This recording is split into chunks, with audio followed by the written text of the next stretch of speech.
भारतीय वायुसेना के विमान पाकिस्तान में घुसे, बालाकोट में जैश ए मोहम्मद के कैंप्स पर स्ट्राइक किया। पाकिस्तान ने इसकी कल्पना भी नहीं की होगी। आज बालाकोट एयर स्ट्राइक को पूरा 1 साल हो गया है और ये स्ट्राइक हुई थी तब के air chief marshal BS Dhanoa के नेतृत्व में। धनोआ साहब इस वक्त हमारे साथ हैं और हम वो सब चीज़ें आज ताज़ा करेंगे कि कैसे देश को एक बार फिर गर्व महसूस करवाया था एयरफोर्स ने। धनोआ साहब, आपका स्वागत है। पहला सवाल मेरा ये रहेगा कि बालाकोट में घुसने का फैसला आखिर क्यों हुआ? नहीं, ये जो एयरफोर्स है, ऐसे एयरफोर्स इज कंसर्न 26/11 जब हुआ, मुंबई अटैक्स हुआ था, उसमें भी एयरफोर्स ने जो देश की लीडरशिप है उसको बताया था कि हम तैयार हैं, टेररिस्ट कैंप्स हमें मैप कर रखे हैं, हमारे पास हवाई जहाज हैं और सूटेबल वेपन्स भी हैं और हम ये अटैक कर सकते हैं। तो ये डिसीजन पॉलिटिकल होता है कि करना है नहीं करना है, डिप्लोमेटिक करना है कि मिलिट्री करना है, ये तो पॉलिटिकल लेवल पर डिसीजन होता है। तो एयरफोर्स तो बहुत पहले से तैयार है, ये बात नहीं है कि एयरफोर्स सडनली तैयारी शुरू होगी, नहीं, ये नहीं है। तो उस टाइम गवर्नमेंट ने पॉलिटिकल डिसीजन लिया दैट यस, हमने बालाकोट में एक टेररिस्ट कैंप है जो जैश ए मोहम्मद रन कर रहा है, जिसमें अभी नई रिक्रूटमेंट हुई है, तो वहाँ पे जाके हमने स्ट्राइक करना है। तो वो तो गवर्नमेंट का डिसीजन है। तो वंस द टारगेट हमें दिया गया तो हमने ये देखा कि हम फिजिबल है कि नहीं है हमारे उसमें, तो हमने उसको फिजिबिलिटी की रिपोर्ट उनको दी कि हाँ हम तैयार हैं। एंड आपको कब बताया गया कि हमें स्ट्राइक बताया गया, वो डेट है, वो दैट मीटिंग इज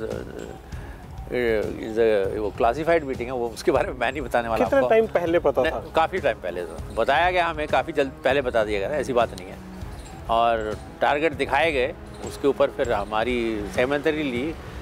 ये अकेला एयरफोर्स थोड़े होता है, तीनों सर्विस होती है, तीनों सर्विस की तैयारी होती है कि अगर एस्केलेट करता है वो रिस्पॉन्ड करता है। तो अगर पूरी जंग छिड़ जाती है, अगर जंग छिड़ती है तब तीनों सेनाओं को रेडी होना पड़ता है। तो सरकार को एयरफोर्स पर ही क्यों भरोसा था? नहीं, एयरफोर्स पे भरोसा टारगेट पे डिपेंड करता है, ये तो बात है नहीं। उरी का स्ट्राइक तो आर्मी ने किया। हाँ, मैं यही तो कहने लगा था ऐसा कि 16 में आर्मी स्ट्राइक किया गया। डिपेंड करता है ना आपका टारगेट क्या है। अगर आपका टारगेट 3, 4, 5 किलोमीटर बॉर्डर से है तो वो तो आर्मी जाके कर लेगी, इसमें बड़ी बात नहीं है। हम कितना और अगर वो टारगेट सपोज समुद्र के अंदर है तो नेवी करेगी। तो ये टारगेट ऐसा था जो एयरफोर्स के लायक था, तो ऑप्टिमम रिस्पांस एयरफोर्स का था, तो एयरफोर्स चूज़ हुई। तो ऐसे तो है नहीं कि पहले मैं ऐसे करके कोई लड़ाई नहीं होती। ये काफ़ी क्लिनिकल डिसीजन होता है। चीफ मार्शल साहब को कब पता था कि इन जगहों पे स्ट्राइक करना है, इतनी जगह स्ट्राइक करना है? हमारे पास सारे टेररिस्ट कैंप मैप्ड है, ठीक है। कब से? बहुत देर से, 26/11 के बाद से। पर कौन सा स्ट्राइक करना है वो सरकार डिसाइड कर, and correctly so. Non military target है और जैश ए मोहम्मद को ही स्ट्राइक उन्होंने सोचा कि करना चाहिए, क्योंकि उन्होंने ही वो पुलवामा का अटैक करवाया था।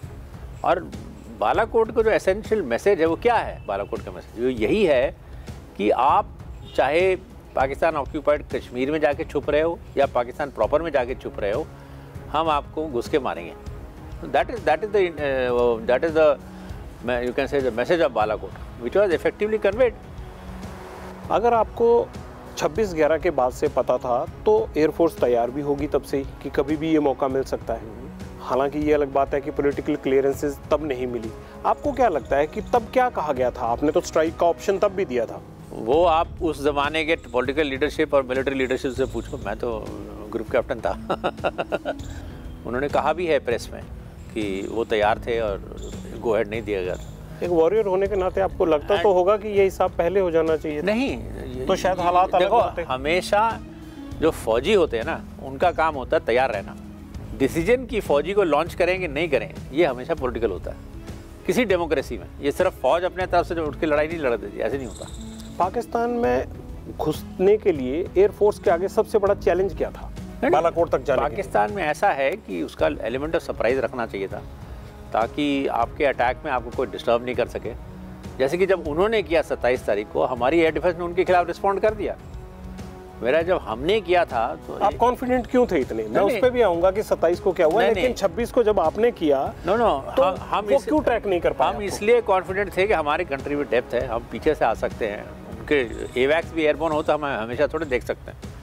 तो हमें पता था कि अगर उनको नहीं आइडिया है कि हम कहाँ जाएंगे और मोस्ट इम्पॉर्टेंट वाज जो हमारी प्रिपरेशन हुई थी उसके लिए, इतने बेसिस इन्वॉल्व थे, कहीं से इन्फॉर्मेशन लीक आउट नहीं की कि ऐसा कोई स्ट्राइक होने वाला है।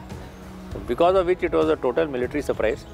एंड एक हमने डिकॉय भेजा था वेस्टर्न हाई कमांड ने भावलपुर की तरफ, तो वो तो उसके पीछे उन्होंने सोचा कि वहाँ जा रहे हैं तो सारा उनका एयर डिफेंस वहाँ रिस्पॉन्ड करने लग गया। तो कि जब तक ये लोग विजिबल हुए अक्रॉस द पीर पंजाल इधर इस डायरेक्शन में, तब तक वो वापस आ नहीं पाए। जब तक वो हम उनके जो इंटरसेप्टर थे वो कम अबाउट 150 किलोमीटर हमसे दूर थे जब हमने अपने वेपन रिलीज़ किए।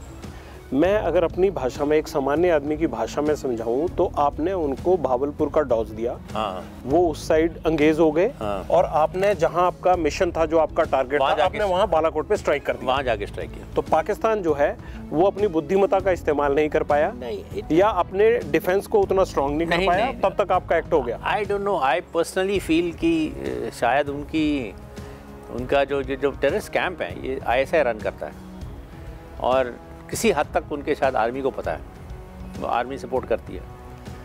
मेरे को नहीं लगता उनका एयरफोर्स इस लूप में है। अगर होता, आपस में कोऑर्डिनेशन की कमी है। अगर एयरफोर्स लूप में होता, अगर मैं वहाँ पे होता तो मैं कम से कम बालाकोट में टर्मिनल वेपन्स लगा देता, ताकि अगर वो स्टैंड ऑफ वेपन भी हमारे खिलाफ माने, हमारे पास क्षमता होगी उस स्टैंड ऑफ वेपन को शूट डाउन करने के लिए। वहाँ पे कोई टर्मिनल वेपन था ही नहीं। पर ये इसलिए भी तो हो सकता है उन्होंने ना लगाया हो कि अगर मान लीजिए कल को आप जो स्कैनिंग करते हो, अगर इंडियन आर्मी स्कैनिंग कर ले तो उनको लगेगा कि यहाँ अगर ये वेपन लगा रहे हैं तो इसका मतलब यहाँ कुछ गड़बड़ चल रही है। वो तो हाइड करते होंगे कैंप्स को। अकेले एक एरिया में थोड़ा लगता है, आप 4-5 एरिया में लगाते हो, ऐसे थोड़ी कि एक एरिया में वहाँ लगा दो, 4-5 एरिया में लगाते हो। ये खबर आपके पास थी पहले से कि वहाँ कुछ नहीं? वो तो इलेक्ट्रॉनिक आ जाता है ना। अरे हमारे एवैक्स उड़ रहे हैं, हमारे इलेक्ट्रॉनिक इंटेलिजेंस एयरक्राफ्ट उड़ रहे हैं, वो तो 14 तारीख से उड़ रहे हैं। ओके, तो उसमें उसका मैपिंग आ जाता है कि कहाँ कहाँ उनके टर्मिनल वेपन एक्टिव हैं, कहाँ पे एयर डिफेंस एक्टिव है, कौन कौन से रेडार उनके ऑन है। हम बालाकोट जो है, अगर हम एयर डिस्टेंस देखें, हम कितना अंदर घुसे थे और हमें कितना टाइम लगा? देखो, इतना अंदर घुसे, it depends on the person. जो वेपन हमने रिलीज़ किया उसका कंप्यूटर आपको सोल्यूशन बताता है। Depends on what height are you, what speed are you, wind कैसा है आपको पता। Throughout the year other than monsoons, हमारे सब कॉन्टिनेंट में जो विंड होती है वो वेस्टर्ली होती है हाई लेवल पे। तो आपका विंड कितना है उस पर डिपेंड करता है। अगर आप हेडविंड फेस कर रहे हैं तो वो सबसे क्लोज गया, वो सबसे ज़्यादा घुसा होगा। अगर किसी को बीम विंड आ रहा है तो वो कम घुसा होगा। तो डिपेंड्स ऑन आपका कंप्यूटर ने आपको कहाँ पे बताया कि रिलीज़ करो। अदरवाइज उसके बाहर जो बास्केट होता है जो कंप्यूटर कैलकुलेट करता है एयरक्राफ्ट का, उसके बाहर आप बटन दबाओगे तो वेपन जाता नहीं है। ओके, ये मैं जानना चाह रहा था कि हमारे पायलट्स कितना टाइम उनकी टेरिटरी में रहे अंदाज़न? टेरिटरी में तो डिपेंड करता है। अगेन आई टोल्ड यू, जो सबसे अंदर घुसे होंगे उन्होंने 3-4 मिनट काटे होंगे, बाकी उन्हें कम काटे होंगे। Depends, I mean see that is, जब फ्लाइंग करते हैं ना तो आपको ज़मीन में निशान नहीं नज़र आते। दो आजकल जब से फेंस लिटअप हुआ है पंजाब में, जब आप फ्लाई करो तो बड़ा अच्छा लगता है, you can see the border. But वैसे जब फ्लाई करते हैं तो ये सब नज़र नहीं आता आपको कंसंट्रेशन होता है कि आपका टारगेट क्या है और आपको उसको इफेक्टिवली मारना है कि नहीं मारना है, ये होता है। धनोआ साहब, जब हमारे फाइटर्स अंदर गए, अगर वहाँ पर उनको पाकिस्तान एयरफोर्स अंगेज कर लेती तो उसके लिए हमारी क्या प्लानिंग? नो, ऐसा थोड़े होता है कि सिर्फ बॉम्बर भेज देते ना, उसको पूरा पैकेज होता है। पैकेज के साथ जो इलेक्ट्रॉनिक वॉरफेयर वाले होते हैं जो उनको जैम करते हैं, और उनके साथ वो होते हैं अपने एयर डिफेंस वाले होते हैं कि अगर एयर डिफेंस रिस्पांस आता है किसी डायरेक्शन से तो उस डायरेक्शन में पहले एयर डिफेंस को वो टेक ऑन करते हैं, ताकि एयर डिफेंस हमारे स्ट्राइक एयरक्राफ्ट पे ना हावी हो सकें, और स्ट्राइक वाला जो हमारा एयरक्राफ्ट है वो जाके अपना वेपन ड्रॉप कर सके। तो हमारा कितना पैकेज किया था? नहीं, ये तो डिटेल्स, मिशन का जो डिटेल्स है वो अभी डिक्लासीफाई नहीं हुए हैं, तो मैं आपको नहीं बताऊँगा हमारे पास 24 थे, 26 थे या 12 थे। वो डिपेंड करता है ऑन व्हाट वाज रिक्वायर्ड।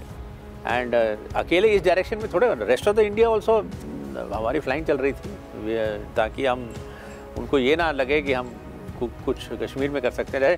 जैसे भावलपुर है वो तो ऑपोजिट ये हमारा राजस्थान सेक्टर में है, तो वहाँ पे भी चल रहा था कुछ ना कुछ।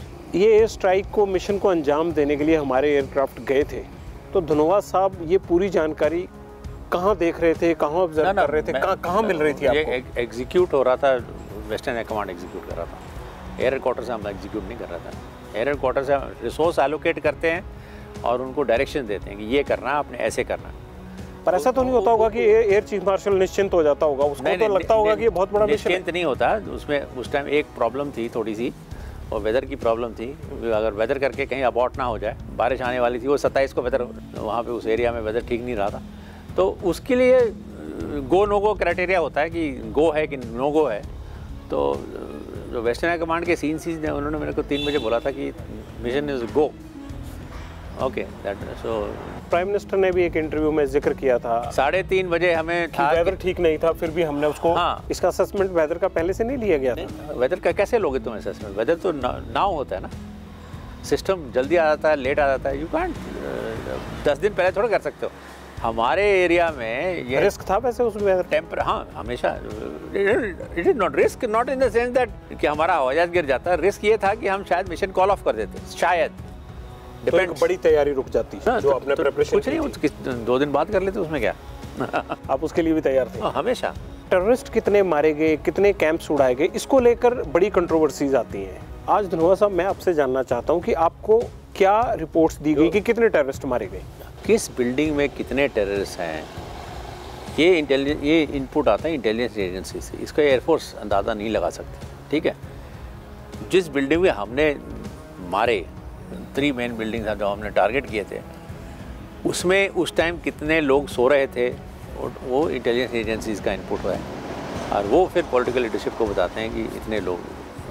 और फिर वो पॉलिटिकल लीडरशिप ने कहीं कहीं कहा है कि कितने लोग मारे गए। तो ये एयरफोर्स, मैंने वो आई थिंक 4th और 5th मार्च ऑल्सो मेरा पहला जो इंटरव्यू था, उसमें भी मैंने कहा हम तो टारगेट दिखते हैं कि टारगेट मारे कि नहीं मारे, कितने बंदे मरे, it's an input comes from intelligence. कितने कैंप्स पर एग्जैक्ट स्ट्राइक हुआ था ये? नो द कैंप तो एक ही था, ओके। उसके 3 मेन बिल्डिंग्स थे जो हिट हुए थे, ठीक है। ऑल आर इन बालाकोट, हाँ proper.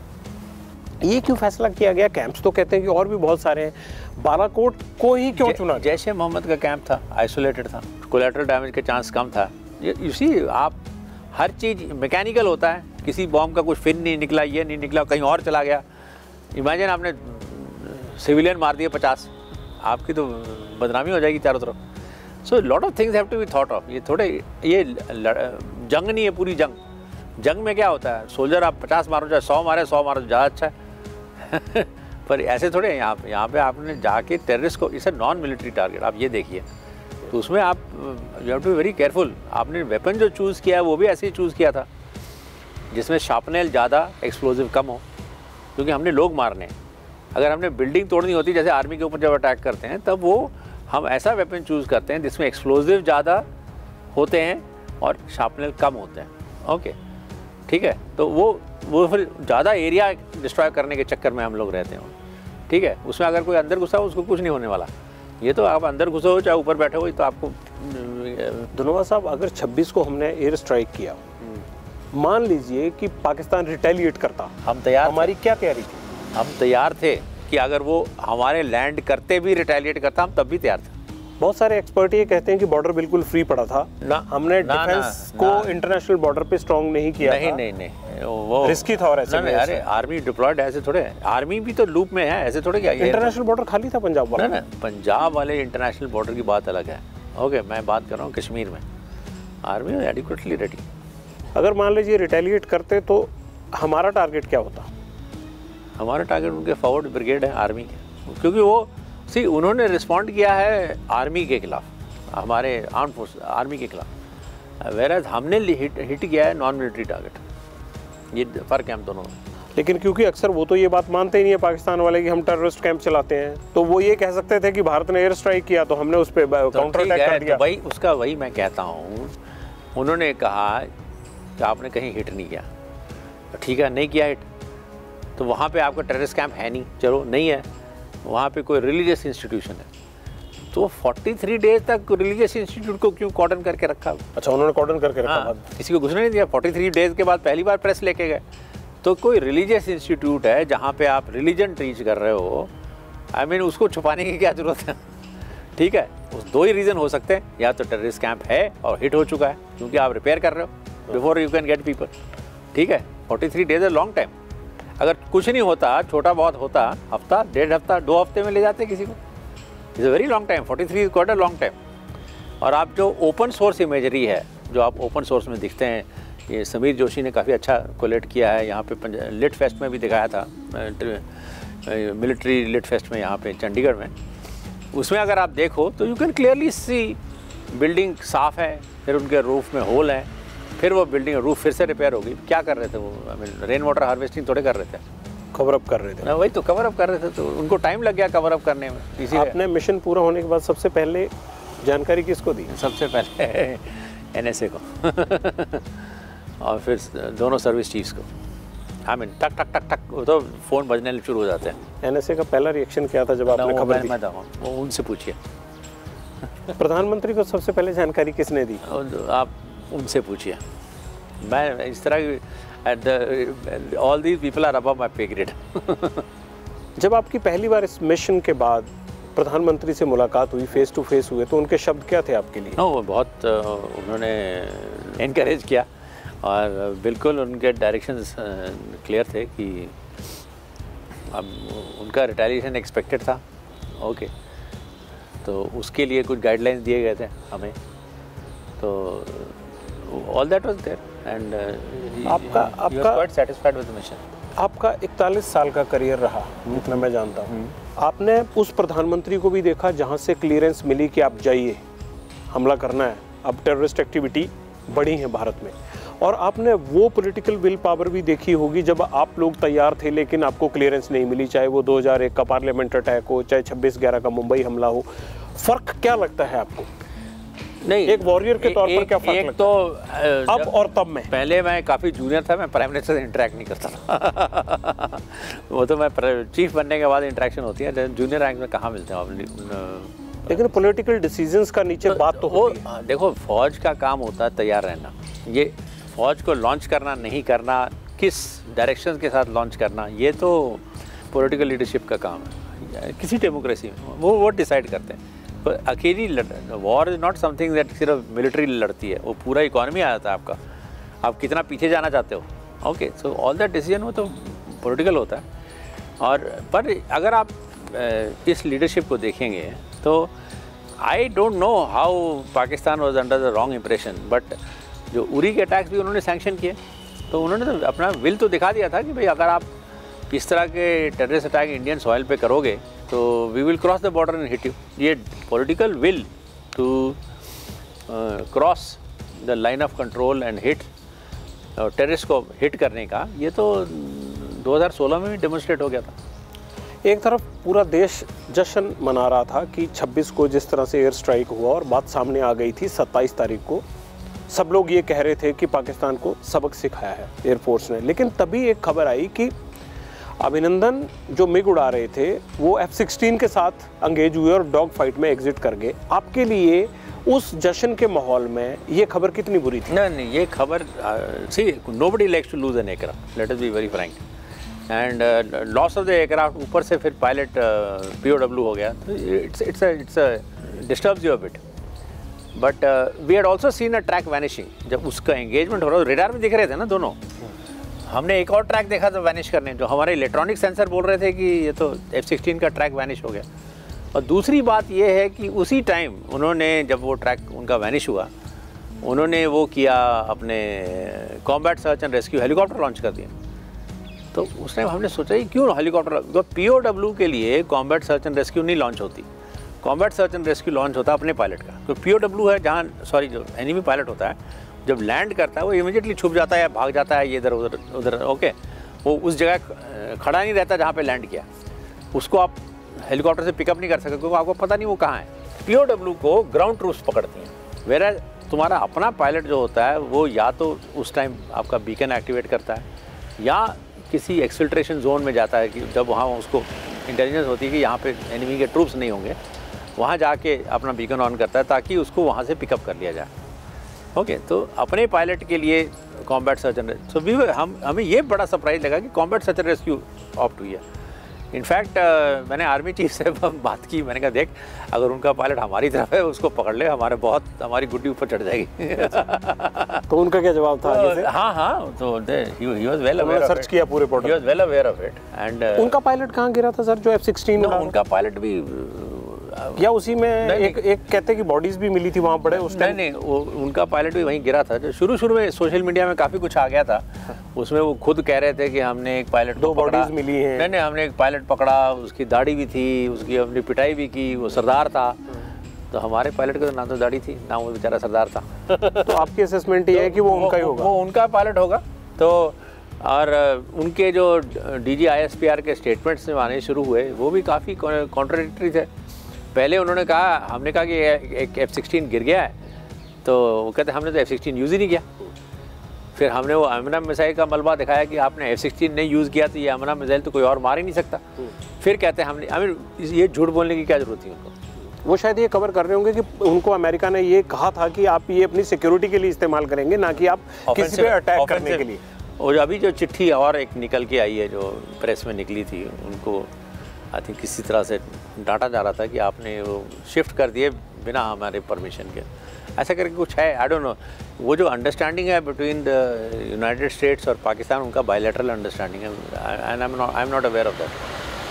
But what I want to tell you is कि उन्होंने जो पायलट था उनका, उन्होंने कहा कि हमारे पास एक पायलट हिरासत में है, 2 और एरिया में है। चलो ठीक है, पता नहीं 2 और कौन है। फिर कहते एक मिलिट्री हॉस्पिटल पहुंच गया है। तो मिलिट्री हॉस्पिटल जो पहुंच गया है, फिर एक किसी चैनल में मीडिया में आया था, उनके किसी चैनल में, कि एक पायलट हिरासत में है, एक की मौत हो गई है। शाम को सडनली कहते एक ही पायलट है। उनके प्राइम मिनिस्टर भी जो उन्होंने स्टेटमेंट मारा था, कहते हैं उनके पायलट्स हमारी हिरासत में, प्लूरल में बोला था उन्होंने। तो ये दूसरा पायलट कौन हिरासत में है, इसके बारे में तो आज तक उन्होंने एक्सप्लेन नहीं किया।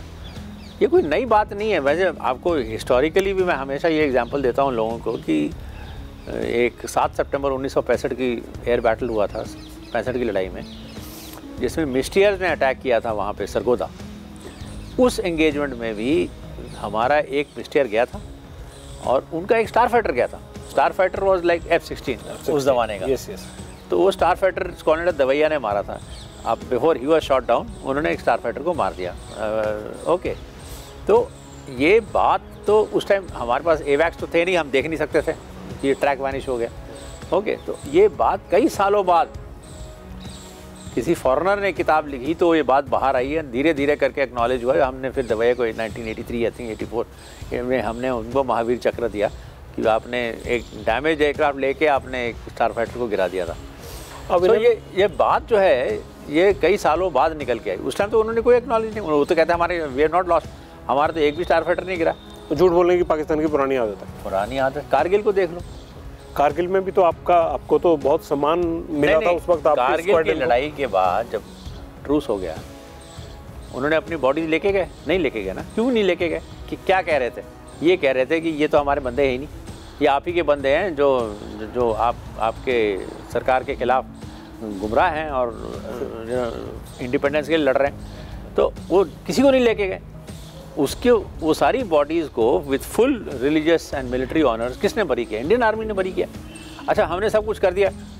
3-4 साल बाद उनके प्रेसिडेंट साहब किताब लिखते हैं, कहता है तो हमारे बंदे थे। तो उनसे पूछने वाली बात ये हो जाती है, ठीक है तुम्हारे बंदे हैं तो कम से कम उसकी बॉडी तो ले जाते हैं। लड़ाई तो खत्म हो गई है। ये नहीं मौके पे नहीं मानना, बाद में एडमिट कर लो, बाद 10 साल 5 साल बाद। वही जब तक, क्योंकि वो जो है ना, आपको एक याद रहना चाहिए कि किसी और देश के मुकाबले पाकिस्तान डिफरेंट है। एक there is a you can say a joke in English, वो कहते हैं कि in every country the state has an army, in Pakistan the army has a state. तो उनको अपने डोमेस्टिक वो सारे रिसोर्सेज उस कंट्री, कितने पास उनके पैसे ही नहीं है, they have no money, they have no foreign exchange. वो क्या लड़ाई लड़ेंगे? वो रफाल डील साइन करने के पैसे नहीं है उनके पास। हमें पूरी कंट्री का फॉरेन एक्सचेंज लगा लो तब नहीं पैसे उनके पास। तो वो इतने इम्पोवरिश्ड इकॉनमी में फिर भी इतना लार्ज स्लाइस अपने मिलिट्री की तरफ लेके जा रहे हैं। तो उन्होंने अपने बंदों को कुछ तो बताना, भाई क्यों इतने खतरे हो? तो क्या बता रहे हैं अपने मिलिट्री को कि देखो हम खड़े हैं, नहीं तो हिंदुस्तान तुमको खा जाएगा। ठीक है, तो उनको हमेशा हर एंगेज, अगर उनको एंगेजमेंट में ये पता चल जाए उनके पब्लिक को कि ये लोग हार गए हैं, तो उनको वही खा जाएंगे, उनको वो खा जाएंगे, वो पैसे देने बंद कर देंगे। 71 के बाद क्या हुआ? 71 के बाद जब उनकी मिलिट्री ह्यूमिलिएट हुई, वो तो डिनाई नहीं कर सकते, बांग्लादेश इंडिपेंडेंट हो गया, ठीक है।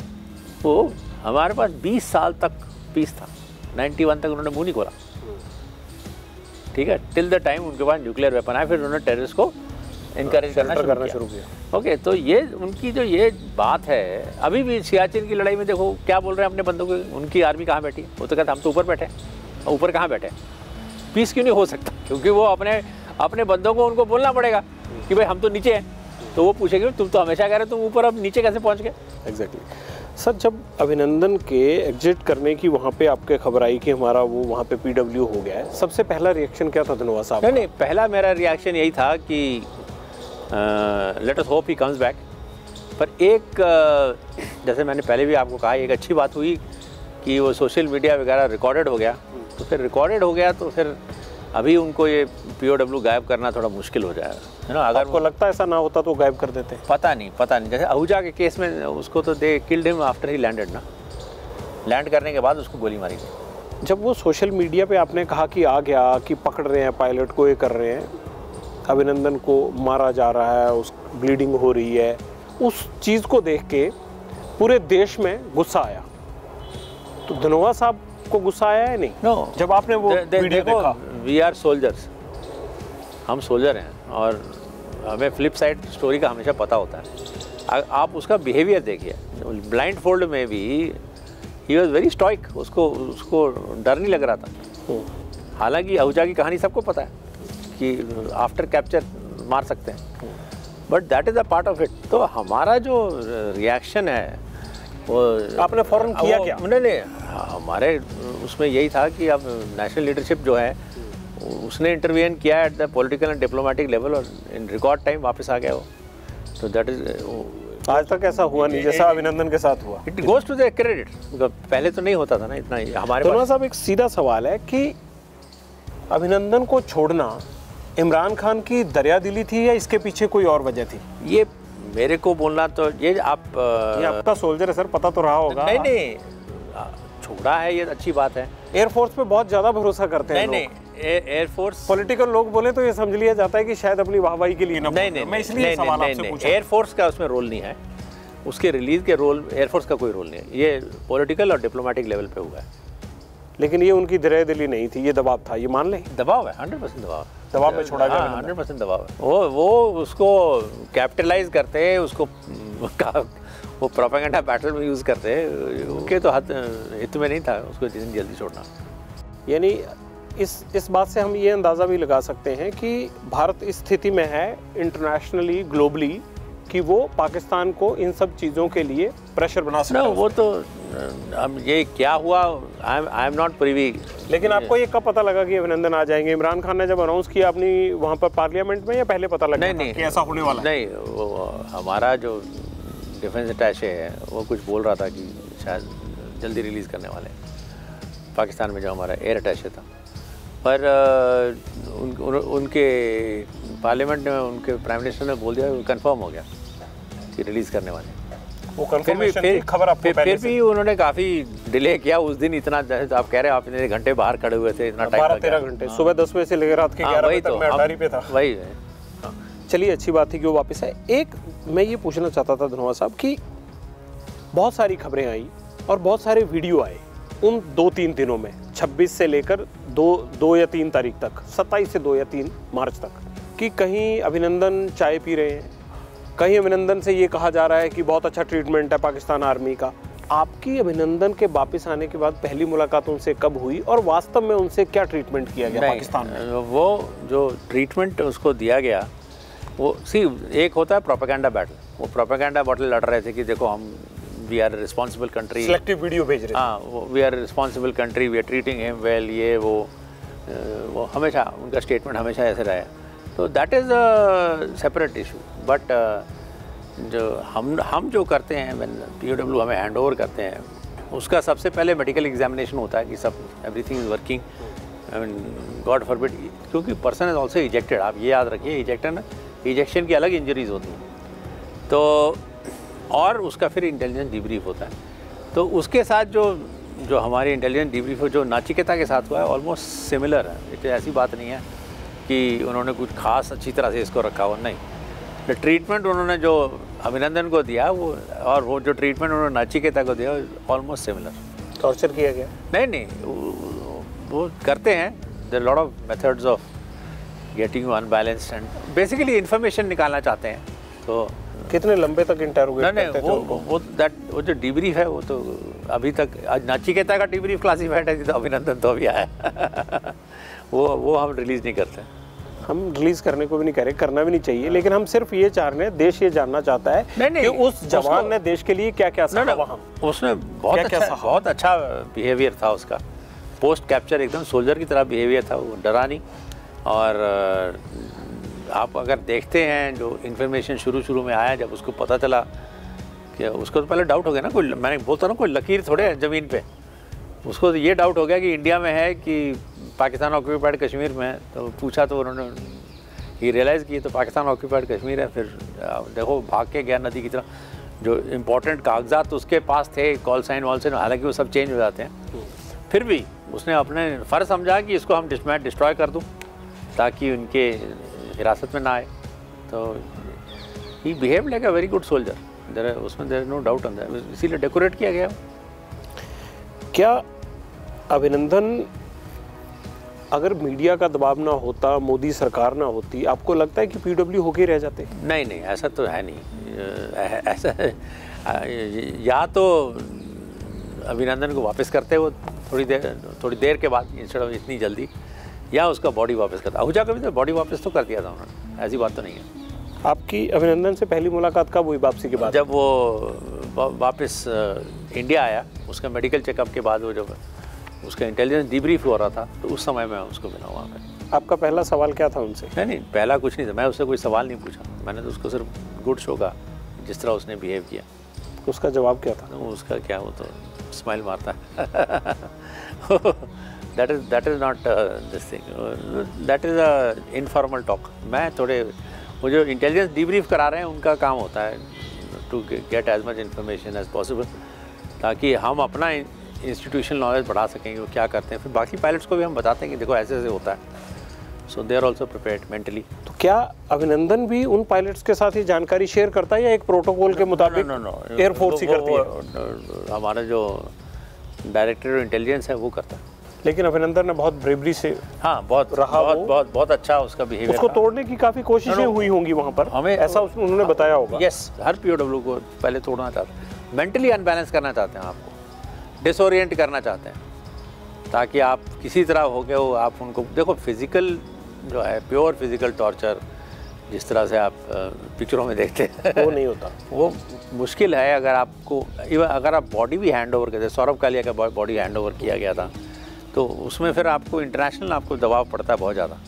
कि आपने जेनीवा, हम दोनों कंट्रीज सिग्नेटरी हैं जेनीवा कन्वेंशन के। अब ये सब काम आजकल के ज़माने में थोड़ा मुश्किल हो गया, तो वो अनबैलेंस करके उससे इंफॉर्मेशन लेना चाहते हैं। धन्यवाद साहब, एक चीज़ और ये जानने वाली है कि जब आपके एनिमीज़ बिल्कुल अगल बगल में पड़ोसी हों, और कहा जाता है कि एयरफोर्स जिसका स्ट्रांग होगा विक्ट्री उसकी तरफ जाती है। मैं नाम ही ले देता हूँ, चीन और पाकिस्तान लगातार थ्रेट बने रहते हैं। आज हमारा एयरफोर्स कहाँ खड़ा है अगर इन आसपास के हम नेबरिंग एनिमीज़ को देखें? नहीं, देखो, एक होता है कि क्या आपके पास इतनी फोर्स है कि आप दोनों के ऊपर एक साथ हावी हो जाओ, एक तो ये होता है। उसके लिए काफ़ी पैसे लगते हैं, और उसका हमारा एम भी होता है कि अल्टीमेटली हमारे फोर्स ऐसी होनी चाहिए। दूसरा होता है कि अभी जो हमारे पास है, पर्सन है, असला है, हवाई जहाज है, उसके साथ क्या हम इनके साथ लड़ सकते हैं कि नहीं लड़ सकते। जो हमने एक्सरसाइज 2018 में की थी गगन शक्ति, वो यही तो था कि जो हमारे पास है उसको मैक्सिमाइज करके हम कितना लड़ सकते हैं। और अगर दूसरा देश उसमें आता है, जब हम एक के साथ लड़ रहे हैं, तो एक पोस्चर जो सिर्फ एक देश के खिलाफ था, वो दोनों देश के खिलाफ हम चेंज कर सकते हैं कि नहीं चेंज कर सकते हैं। तो 48 आवर्स के अंदर हमने चेंज करके दिखा दिया। सो वो जो हमारा एक तो होता है प्लान ए, सब कुछ है तो हम किस तरह से लड़ेंगे, एक होता है प्लान बी, हमारे पास जो कुछ है उसके साथ हम कैसे लड़ेंगे। तो प्लान बी तुम्हारा आंसर होता है कि क्या आप लड़ सकते हो, लड़ने की क्षमता रख सकते हो, कि आपको गवर्नमेंट को जाके बोलना पड़ेगा कि हमारे में कोई कैपेबिलिटी नहीं है। तो हमारा जो प्लान बी ने यही दिखाया कि हाँ हम लड़ तो सकते हैं, ऐसी बात तो नहीं है। आप राफेल को लेकर हमेशा ये कहते रहे हैं कि 10 साल पहले आ जाना चाहिए था और राफेल की बहुत हिमायत करते रहते, लेकिन पॉलिटिकल तौर पर जिस तरह से राफेल को लेकर छीछा लेदर हुआ, हालांकि राफेल अब आ रहे हैं, फर्स्ट कंसाइनमेंट जो है वो बड़े स्तर पर मई में भी आ जाएगी, 4 मिल जाएंगे में। आपको क्या लगता है कि अभिनंदन के पास अगर मिग बाइसन की बजाय अगर राफेल होता तो रिजल्ट्स क्या होते? उनके F-16 भाग जाते हैं वहाँ से भाग जाते हैं ओके काफ़ी फ़र्क होता, काफ़ी। मैं उड़ाऊँ, मैं फ्रांस में जाके राफेल उड़ाया मैंने, ओके, फार सुपीरियर। उसका रेडार मिसाइल कॉम्बिनेशन, उसका data fusion, electronic warfare, far superior, very good. ये देखो, हम यही कहते हैं कि आप कोई भी एक्विजिशन को पॉलिटिकल कंट्रोवर्सी में मायर मत करिए। अगर आपने उसको पॉलिटिकल कंट्रोवर्सी में डाल दिया तो वही काम धीरे हो जाता है। और बाकी फाइलों में भी लोग वो 10 बार सोचते हैं, वो कहते हैं ना, दूध का जला छाछ भी फूक फूक के पीता है। लेकिन डिफेंस डील्स में इतनी गड़बड़ होती है कि वो हमेशा कंट्रोवर्सीज में रहती है। राफेल डील में क्या गड़बड़ बताइए, क्या गड़बड़? आप नहीं, मैं इसका एक्सपर्ट नहीं हूँ, लेकिन मैं तो जो एलिगेशंस लगते हैं मैं तो उसी बात पे। सुप्रीम कोर्ट ने क्या, हाँ, उसके बाद तो फुल स्टॉप लग गया। नहीं, देखो ना, सुप्रीम कोर्ट में इलेक्शन का मुद्दा ये था ना, सुप्रीम कोर्ट में एक जजमेंट आया, उसमें मैंने सपोर्ट किया था कि बहुत अच्छा जजमेंट है। लोग कहते हैं आपने पॉलिटिकल स्टेटमेंट मारा, फिर उसको उन्होंने रिव्यू में दूसरा जजमेंट भी वही आया। देखो, मेरे डिप्टी चीफ ने, एयरफोर्स के डिप्टी चीफ ने उसका कॉस्ट नेगोशिएटिंग कमेटी हेड किया था। नॉर्मली एमओडी के लोग करते हैं, तो लोग कहते हैं कि भाई चीफ होने के नाते मेरे को कॉस्ट नेगोशिएटिंग कमेटी पे कमेंट नहीं करना चाहिए क्योंकि वो एमओडी कर रहा है। पर ये वाला तो मेरे वाइस डिप्टी चीफ ने किया, तो मैं अपने डिप्टी चीफ को डिफेंड नहीं करूँगा क्या? अगर आपने किसी दुकान से जाके साड़ी की कीमत पूछी है, वो कहता है कि 5,000 रुपये की साड़ी है, आप उसके पास 2 दिन बाद या जाते हो 2 महीने के, क्या वो साड़ी आप 7,000 का खरीद लोगे? बताइए, आप 5,000 से कम ही खरीदोगे ना, ऑब्वियसली। तो फिर अभी ये बेसिक लॉजिक के खिलाफ आप कैसे लिख रहे हो? आर्टिकल पे आर्टिकल, मीडिया ये हो गया, वो कैसे? कौन ब्यूरोक्रेट इतना स्टूपिड है उस कमेटी में जो बैठा हुआ है, जो इस तरह के काम करेगा? जो आपके हिसाब से सिर्फ पॉलिटिकल माइलेज लेने के लिए उठाया गया मुद्दा था? It was a political this thing, and election में होता है, कई मुद्दे उठते हैं, वो तो हर इलेक्शन में होता है। तो आपने अपनी रिटायरमेंट से पहले अभिनंदन के साथ फ्लाई किया, उसकी क्या वजह थी, क्या मकसद? नहीं, 2 रीज़न। एक तो उसका मेडिकल कैटेगरी नहीं था, थोड़ी बहुत थी, मसल इंजरी और व्हाटएवर। तो I was very keen that, her pilot को होता है कि इजेक्शन के बाद जल्दी से जल्दी फ्लाइंग में वापस आ जाऊँ। मैं खुद इजेक्ट किया है 88 में, तो मेरा तो पैर टूट गया था तो मेरे को 9 महीने लग गए कैटेगरी वापस लेने के और फ्लाइंग करने के लिए। तो उसको 6 महीने के अंदर अंदर उसको फिट कर दिया डॉक्टर्स ने, which was very good. And plus थोड़ी बहुत अक्रॉस द बॉर्डर वो कह रहे थे कि उसको हमने ना डॉग हाउस में डाल दिया है क्योंकि वो POW बन गया, ये वो। तो परसेप्शन, तो वो परसेप्शन है। तो मैंने कहा कि ठीक है, अगर फिट है, वैसे वो फ्लाइंग कर रहा था, ये नहीं कि सबसे पहली सॉर्टी मेरे साथ की, वो पहले फ्लाइंग कर रहा था। और सारे उसने अपने जैसे कैटेगरी थे, ट्रेनर, कैप्टन, रेटिंग वेटिंग सब लेके बैठा हुआ था। तो मैंने कहा कि अगर फिट हो गया, तो मैंने कहा मेरे को एक सॉर्टी उड़ना है, लास्ट सॉर्टी है मेरी, before I hang my uniform, और फ्लाइंग क्लोथिंग वगैरह वापस करनी पड़ती है तो मैंने कहा ठीक है, हम दोनों उड़ते हैं मिग 21 में। मैं तो एक ही हवाई जहाज उड़ाता हूँ। जब मिग 21, वो तो सुखोई 30 भी उड़ा सकता है, he is qualified on 2 types. Okay. तो मैं तो मैंने कहा चलो फिर हम सॉर्टी। आपने जब उनको ये पहली बात बोली तो उनका रिएक्शन क्या था? नहीं, कुछ नहीं, ही वाज वेरी, ये सरप्राइज था उनके लिए, पहले से तय था? उसको मैं थोड़ी बोलता हूँ, कमांड, मतलब आपके जो भी कमांड डील करती है उसके साथ, वेस्टर्न कमांड डील, उन्होंने उनको बोला कि chief will like to fly with you, please reach Pathankot. तो that is how it is done. जब आपने सॉर्टी खत्म की तो उसके बाद क्या बात हुई? नहीं, कुछ या नहीं? साथ खत्म के ये वो तो कह रहा था, तो मैंने कहा अभी खड़े हो जाओ, अभी फोटो लेंगे। अच्छा। कहता क्यों? मैंने कहा बहुत हिस्टोरिकल इवेंट है यू आर नॉट अवेयर मैंने कहा ये। सो देन फ्लाइंग करने के बाद हमने एक छोटा सा इंटरव्यू भी दिया वहाँ पे टारमैक पे, एंड दैट इज इट। आपके आखिरी शब्द क्या थे? आखिरी मुलाकात जो हुई एज चीफ मार्शल? आखिरी एज चीफ आई जस्ट वो तो सॉर्टी के बारे में बात करते हैं ना। नहीं, जब खत्म हो गया सब कुछ, जब आप उसके बाद नहीं मिले होंगे उनसे, तो आखिरी बात क्या थी? उसके बाद ऐसा तो नहीं कि मैं कभी नहीं मिलूंगा उसको। नहीं, आई नो हिज फैमिली ना, मैं आई नो, तो एयरफोर्स बैकग्राउंड से ही है उसके फादर। I know. तो बट व्हाट आई मैं फ्लाई कर रहा था, वो पीछे बैठा हुआ था, तो मैं उससे यही पूछा कि मेरी लैंडिंग कैसी थी मेरी। तो that is all. I mean we are talking about, जो हमने बातें की सिर्फ मिशन के बारे में, बात सॉर्टी की बात की। आखिरी सवाल, बालाकोट एयर स्ट्राइक से क्या सबक लिया एयरफोर्स ने और चीफ मार्शल धनोआ ने? नहीं, बालाकोट एयर स्ट्राइक से एक्चुअली हमने जो मेन ऑब्जेक्टिव था ना कि जैश ए मोहम्मद के टेररिस्ट मारने के, उसमें तो हमने बहुत खूबी दिखाई। हाँ, परसेप्शन बैटल मैनेज करने के लिए थोड़ी कमियां नज़र आई, जो हम अगली बार ज़्यादा अच्छा करेंगे। अगर हमें 4 बॉम्ब चाहिए तो 2 सिर्फ परसेप्शन वाले भेजेंगे। चलिए, और ज़्यादा स्किल्ड हो। बहुत अच्छा लगा आपसे बात करके, और आपने जो भी काम किया था पिछले साल, उस पर देश को गर्व है। Thank you. हमें आप पर गर्व है। Thank you very much. बहुत बहुत शुक्रिया। तो ये थी धनोआ साहब से मुलाकात, और लगता है कि धनोआ साहब का ये एक्सपीरियंस आगे भी इसी तरह से एयरफोर्स के और अभिनंदन जैसे जांबाज पायलट्स के काम आता रहेगा। बहुत बहुत शुक्रिया। ABP न्यूज़ आपको रखे आगे।